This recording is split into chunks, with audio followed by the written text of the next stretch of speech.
آج کی ہماری اس کلاس میں ہم بات کرنے لگے ہیں نون ساکن اور نون تنوین کے بارے میں کہ کون کون سے بنیادی فرق ہیں ان کے درمیان، اور ان کے درمیان جو فرق ہے اس کو کیسے جانا جاتا ہے، اس کی پہچان کس طرح سے کی جا سکتی ہے۔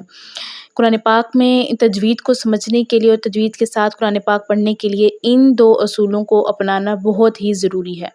ویلکم ٹو مائی چینل، السلام علیکم ورحمۃ اللہ وبرکاتہ۔ آگے بڑھنے سے پہلے دیکھنا یہ ہے کہ ساکن کسے کہتے ہیں۔ یہاں پر 3 علامتیں آپ کے آسانی کے لیے میں نے اسکرین پر شو کی ہیں، یکتبو اور یقرؤون۔ آپ دیکھیں گے کہ یکتبو کے کاف میں اور یقرؤون اس کے بھی کاف پر جو علامت ہے اس کو ساکن کہا جاتا ہے، اس کا دوسرا لفظ جزم بھی ہے۔ چلیں آگے چلتے ہیں ہم۔ نون ساکن کے بارے میں یہاں پر جو پہلا بنیادی فرق ہے وہ یہ بتایا گیا ہے کہ یہ کلمے کے درمیان اور آخر میں آتا ہے، جبکہ نون تنوین کلمے کے آخر میں ہی آتا ہے۔ تو اس کو ہم سمجھیں گے ایک مثال کے ذریعے سے، جیسے انعمت علیہم۔ تو انعمت علیہم سورہ فاتحہ میں ہے، آپ نے پڑھا بھی ہوگا۔ تو یہ انعمت جو ہے ایک کلمہ ہے، ٹھیک ہے، اور اس کلمے کے درمیان میں جو ہے نا وہ الف کے بعد جو نون ساکنہ آ رہا ہے وہ اس بات کو ثابت کر رہا ہے کہ نون ساکنہ کلمے کے درمیان میں بھی آ سکتا ہے اور آخر میں بھی۔ آخر میں کس طرح سے؟ جیسے کہ من اور عن، یہاں پر یہ من اور عن جو ہیں یہ دونوں حرف ہیں، اور من یعنی کہ میم کے بعد جو نون ساکنہ آ رہا ہے وہ اس بات کو ایگری کر رہا ہے کہ نون ساکنہ کلمے کے درمیان میں بھی آ رہا ہے اور آخر میں بھی آ رہا ہے، ٹھیک ہو گیا۔ جبکہ نون تنوین کے بارے میں کہا جاتا ہے کہ کلمے کے آخر میں ہی آتا ہے، جیسے کہ رحیم، کیونکہ نون ساکن اور نون تنوین کے درمیان جو ہے نا یہ تھوڑا سا ہی صرف وائس کا ہی ڈفرینٹ ہے، جیسے کہ نون ساکن کو کیونکہ لکھا بھی جاتا ہے اور تنوین کو لکھا نہیں جاتا، جیسے کہ رحیم، کریم، عاقب۔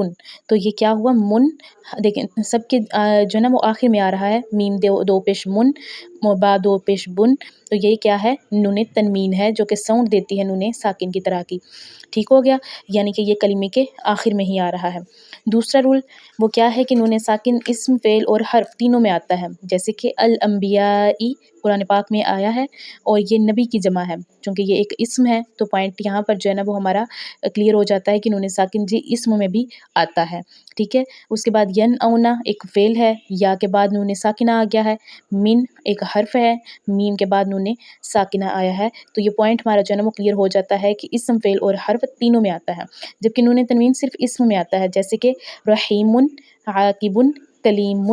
دیکھیں نا یہ تینوں نام ہے، رحیم بھی نام ہے اللہ تعالیٰ کا، عاقب بھی اور کلیم بھی کلام کرنے والا۔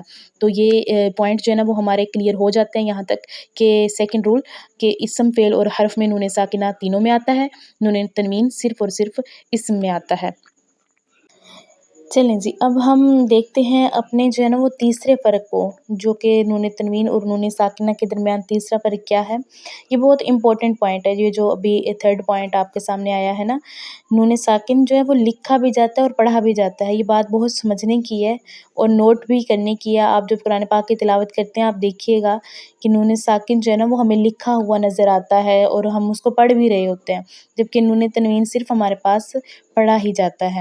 جیسے کہ اس کی مثال کیا ہے؟ ون ہر، ٹھیک ہے، ون ہر، نون ساکنہ ون، وا کے آگے جو نون ساکنہ ہے یہ لکھا بھی گیا ہے اور ہم اس کو پڑھ بھی رہے ہیں، ٹھیک ہے، اور آگے عین، عین کے آگے جو نون ساکنہ ہے یہ لکھا بھی گیا ہے اور ہم اس کو پڑھ بھی رہے ہیں، جبکہ نون تنوین کی جو مثال ہے وہ یہ ہے کہ جیسے کہ نون تنوین کی علامتیں ہیں 2 زبر، 2 زیر، 2 پیش، جو آپ کو اسکرین پر بھی دکھائی جا چکی ہیں، جیسے کہ عابداتن، ٹھیک ہے، تا 2 پیش، تن، تو آواز تو نون ساکنہ کی ہے لیکن علامت کیا ہے؟ تنوین کی ہے، ٹھیک ہو گیا۔ تنوین کی علامتیں ہوتی ہیں 2 زبر، 2 زیر اور 2 پیش کی، ٹھیک ہو گیا پوائنٹ، یعنی کہ یہ صرف پڑھا ہی جاتا ہے، لکھنے کی صورت میں ہمارے پاس نون تنوین نہیں آتا ہے، جبکہ نون ساکنہ لکھا بھی جاتا ہے اور پڑھا بھی جاتا ہے، جیسا کہ آپ کو دکھایا گیا ہے۔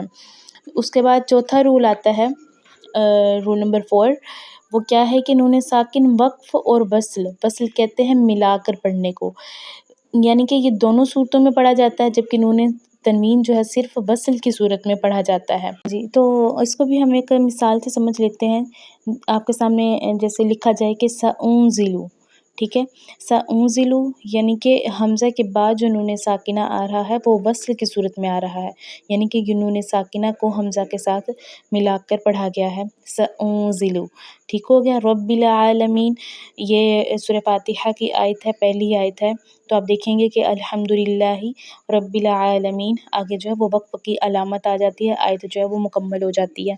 تو یعنی کہ نون ساکنہ وقف کی صورت میں بھی پڑھا جاتا ہے، جبکہ نون تنوین جو ہے وہ صرف وصلاً پڑھا جاتا ہے، جیسے کہ سواء علیہم، یعنی کہ دونوں جو ہے لفظ ہے نا ان کو ملا کر نون تنوین کو پڑھا گیا ہے، کیونکہ سواء ان کے آگے دیکھیں نہ تو کوئی وقف آیا ہے، نہ ہی ہم یہاں پہ ٹھہر رہے ہیں، نہ ہی ہم نے کوئی وقف کیا ہے.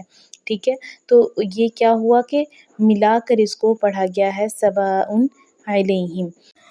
اب سوال یہ آتا ہے کہ آیت کے آخر میں اگر نون تنوین آ جائے تو اس کو کیسے پڑھا جائے گا؟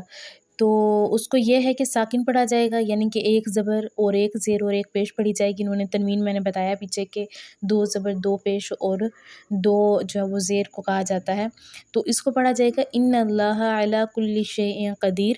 تو آیت چونکہ مکمل ہو رہی تھی، آخر میں نون تنوین آ چکا ہے، تو اب کیا ہوگا کہ اس کو ایک پیش پڑھا جائے گا، یعنی کہ یہاں پر قدیر رن نہیں پڑھا جائے گا، وہ غلط ہو جائے گا، اس لیے کیونکہ آیت بھی مکمل ہو رہی ہے، وقف بھی آ چکا ہے. تو اب ہم اس کو پڑھیں گے، ساکن کر دیں گے نون تنوین کو، یعنی کہ ایک پیش پڑھا جائے گا علی کل شیء قدیر. ٹھیک ہو گیا اسٹوڈنٹس. تو یہ تھی آج کی ہماری کلاس نون تنوین اور نون ساکن کے بارے میں. میں امید کرتی ہوں آپ کے لیے ہیلپ فل ہوگی، اور آپ اس کی جو ہے نا وہ پریکٹس بھی کریں گے، آپ نوٹ ڈاؤن بھی کریں گے. جب قرآن پاک کی تلاوت کریں گے آپ دیکھیں گے کہ یہ نون ساکنہ ہے اور یہ نون تنوین ہے، اور اس آگے جو ہے نا وہ ہم پڑھیں گے اس کے بارے میں، اس کے جو قاعدے ہیں اظہار، اخفاء اور ادغام اقلاب کے بارے میں، اس کے بارے میں انشاءاللہ میں ڈیٹیلنگ ویڈیو لے کر آؤں گی. اور کوئی بھی کویسچن ہو ویڈیو کے اباؤٹ آپ ضرور کمنٹ سیکشن میں پوچھیے گا. میرے اس چینل کو سبسکرائب کرنا ہے، آپ نے لائک کرنا ہے، شیئر کرنا ہے. اللہ حافظ.